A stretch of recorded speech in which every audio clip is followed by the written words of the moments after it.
பாலியல் குற்றவாளி கூட பிரியாணி சாப்பிட்டவர் அமைச்சர் எல்லாம் கூட வச்சிருக்கிற ஸ்டாலின் எல்லாம் அப்பா ஆயிட முடியுமா? அம்மா அம்மா அம்மான்னு இனிக்கும் தமிழ்நாட்டு மக்கள் அம்மாவை நினைக்கிறாங்க.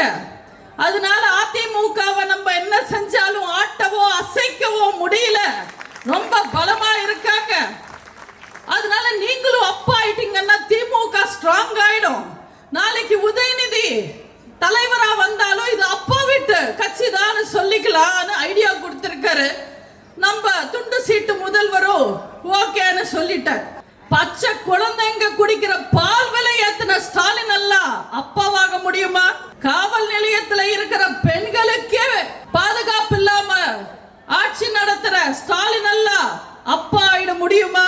பாலியல் குற்றவாளி கூட பிரியாணி சாப்பிட்டவர் அமைச்சர் எல்லாம் கூட வச்சிருக்கிற ஸ்டாலின் எல்லாம் அப்பா ஆயிட முடியுமா? நீட்ட கொண்டு வந்து பிஞ்சு உயிர்களை பலி வாங்கின காங்கிரஸ் கூட கை குலுக்கி நிக்கிற ஸ்டாலின் எல்லாம் அப்பா ஆயிட முடியுமா? வேங்கை வயல் விவகாரத்துல அசிங்கப்பட்டு நிக்கிற ஸ்டாலின் எல்லாம் அப்பா ஆயிட முடியுமா?